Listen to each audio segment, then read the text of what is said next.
Hi hello ನಮಸ್ತೆ, ಹೆಂಗದಿರಿ? Welcome back to my channel. ನಾನು ನಿಮ್ಮ ಸಚಿನ್ ಕೆಂಗನಾಳ್. ಏನಪ್ಪ ವಿಷಯ ಅಂದ್ರೆ, ಬಾಂಗ್ಲಾದೇಶದ ಹೀನಾಯ ಬೆಳವಣಿಗೆ. ಅಲ್ಲಿ ಏನು ನಡೆದೈತಪ್ಪ ಅಂತಂದ್ರೆ, ಹಿಂದೂ ಮುಸ್ಲಿಂ ಹೋರಾಟ ನಡೆದೈತಿ ಸಣ್ಣ ಸಣ್ಣ ವಿಚಾರಕ್ಕೆ. ಅಲ್ಲಿ ಫಿಕ್ಸ್ ಆಗಿಬಿಟ್ಟಾರ ಅವ್ರು, ಹಿಂದೂದವ್ರನ್ನ ಕೊಲ್ಲಲೇಬೇಕಂತೇಳಿ ಅವ್ರು ಫಿಕ್ಸ್ ಆಗಿಬಿಟ್ಟಾರ. ಅವ್ರ ಮನಸ್ಥಿತಿ ವಿಕೃತ ಆಗಿಬಿಟ್ಟೈತಿ. ನಮ್ಮ ಭಾರತ ದೇಶದಾಗ ಹೆಂಗೈತಪ್ಪ ಅಂತಂದ್ರೆ, ರಾಮ್ ರಹೀಮ್ನು ಅಂತೀವಿ, ಭಾಯ್ಜಾನನೇ ಅಂತೀವಿ, ಅಣ್ಣ ತಮ್ಮನೇ ಅಂತೀವಿ, ಹಂಗೆ ಬೆಳೆದೇವಿ. ಯಾಕಂದ್ರೆ ಸೌಹಾರ್ದತೆ ನಮ್ಮಲ್ಲಿ ಉಕ್ಕಿ ಹರಿಲಿಕ್ಕತೈತಿ. ದೀಪು ದಾಸ್ ಅನ್ನುವನ್ನ ಯಾವ ರೀತಿ ಕೊಂದರು, ಯಾಕೆ ಕೊಂದರು?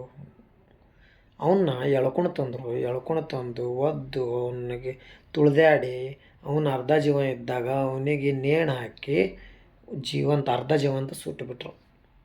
ದೀಪು ದಾಸ್ ಅನ್ನುವಂಥ ಬಡ ಕುಟುಂಬದ ಯುವಕ ಅಲ್ಲಿ ದುಡಿಯೋಕೆ ಹೋಗಿದ್ದ. ಎಲ್ಲಿ? ಬಾಂಗ್ಲಾದೇಶಕ್ಕೆ. ಅಲ್ಲೊಂದು ನೀಟ್ ವಿಯರ್ ಫ್ಯಾಕ್ಟ್ರಿ ಅಂತ ಐತಿ, ಬಟ್ಟೆ ಫ್ಯಾಕ್ಟ್ರಿ. ಅಲ್ಲಿ ಕೆಲಸಕ್ಕೆ ಹೋಗಿದ್ದ. ಏನು ಸುಳ್ಳು ಸುದ್ದಿ ಹೇಳಿ ಹೊಡೆದುಕೊಂಡ್ರವನ್ನ. ಸುಳ್ಳು ಸುದ್ದಿ ಏನು ಬರಾಕತೈತೆ ಅಂದ್ರೆ, ಮೊಹಮ್ಮದ್ ಪ್ರೊಫೈಟ್ ಅವ್ರ ಬಗ್ಗೆ ಅವಹೇಳನಕಾರಿಯಾಗಿ ಮಾತಾಡೋಣತ್ತವ. ಹಿಂಗೆ ಸುದ್ದಿ ಬಂದೈತಿ. ಬಟ್ ಒರಿಜಿನಲ್ ಸುದ್ದಿ ಏನಪ್ಪ ಅಂತಂದ್ರೆ, ಫ್ಯಾಕ್ಟ್ರಿ ಒಳಗೆ ಇಸ್ಲಾಮಿಕ್ ಸಮುದಾಯದ ಒಬ್ಬ ಯುವಕನ ಜೊತೆ ಅವನ ಜೊತೆ ಪರ್ಸ್ನಲಿ ಜಗಳ ಆಗೈತಿ. ಅದು ಜಗಳ ಯಾರಿಗೂ ಪರಿಹಾರ ಮಾಡೋಕ್ಕಾಗಂಗಿಲ್ಲ ತಿಳ್ಕೊಂಡಂತಹ ಆ ಯುವಕ ಏನು ಮಾಡೋಣ, ಈ ಸಮುದಾಯ ಶಾಂತಿ ದೂತರ ಸಮುದಾಯ ಐತಲ್ಲ, ಬಾಂಗ್ಲಾದೇಶದ ಜನ ಶಾಂತಿ ದೂತರಿಗೆ ಬಂದು ಹೇಳ್ಬಿಟ್ಟಾನ. ಆಲ್ರೆಡಿ ಅವರು ಮೊದಲೇ ಸಿಟ್ಟಿಗಿದ್ರು. ಯಾಕೆ ಸಿಟ್ಟಿಗಿದ್ರು ಅಂದ್ರೆ, ಓಸ್ಮಾನ್ ಹಾದಿಯವರ ಮಳ್ಳರಾಗಿತ್ತು. ಓಸ್ಮಾನ್ ಹಾದಿ 2024 ಬಾಂಗ್ಲಾದೇಶದ ಸರ್ಕಾರದ ವಿರುದ್ಧ ಪ್ರತಿಭಟಿಸಿ ಅಲ್ಲಿರುವಂಥ ಆಡಳಿತವನ್ನು ಧಿಕ್ಕರಿಸಿದಂತಹ ಯುವ ನಾಯಕ. ಅವನ್ನ 2025 ಮೊನ್ನೆ ಮಳ್ಳರಾತು ಅಂತ. ಅದ್ರಾಗ ಮೊದಲೇ ಇವ್ರು ಸಿಟ್ಟಿಗಿದ್ದಾಗ ಇವು ಬಂದು ಹೇಳಿದ ತಕ್ಷಣ ಅಲ್ಲಿ ಏನಾಗ್ಬಿಡ್ತು, ಇದು ಹಿಂದೂದವು ಮಾತಾಡೋದ್ರ ಒತ್ತಿ ಹೇಳಿದಾಗ ಅವ್ರು ಏನು ಮಾಡಿದರು, ಅಲ್ಲಿರುವಂತಹ ಮನಸ್ಥಿತಿ, ಕೆಟ್ಟ ವಿಕೃತ ಮನಸ್ಥಿತಿಗಳನ್ನು ಹೋಗಿ ದೀಪು ದಾಸನ್ನು ಎಳೆದು ತಂದು ಜನರೆಲ್ಲರೂ ತುಳಿದು ಬಡಿದು ಕೊಂದು ಸುಟ್ಟುಬಿಟ್ರು ಅವನ್ನ.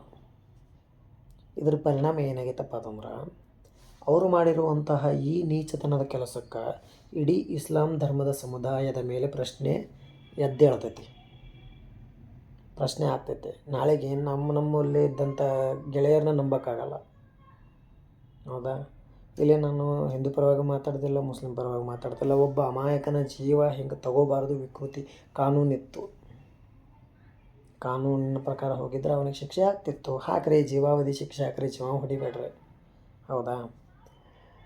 ಇಷ್ಟೆಲ್ಲ ಬೆಳವಣಿಗೆ ಆದರೂ ಕೂಡ ಕೆಲವೊಂದು ನಮ್ಮ ಕರ್ನಾಟಕ ರಾಜ್ಯದ ಇನ್ಫ್ಲುಯೆನ್ಸರ್ಸ್ ಆಗಲಿ ಯಾರೂ ಧ್ವನಿ ಎತ್ತಿಲ್ಲ.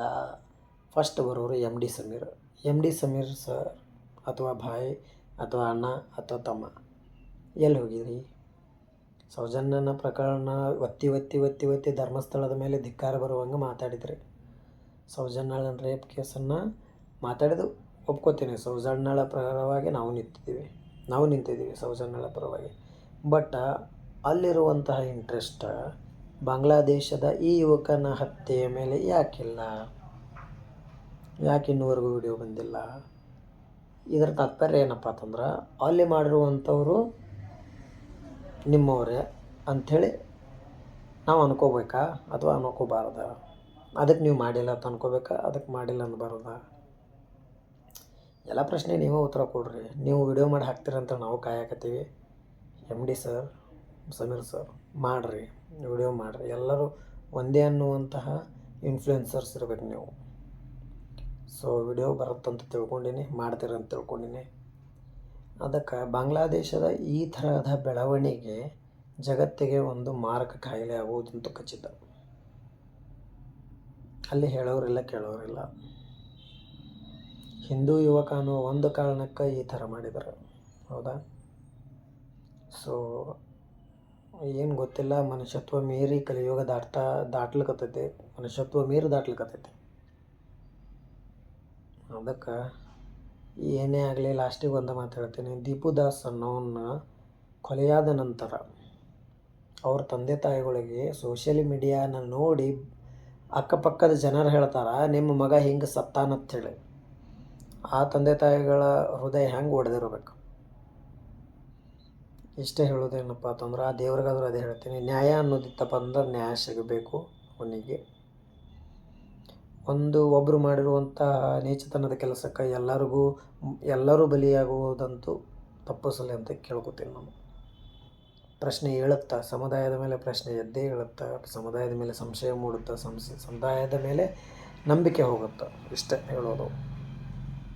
ಈ ವಿಡಿಯೋ ಇಷ್ಟ ಆದರೆ ಸಬ್ಸ್ಕ್ರೈಬ್ ಮಾಡಿರಿ, ಲೈಕ್ ಮಾಡಿರಿ, ಕಮೆಂಟ್ ಮಾಡಿರಿ.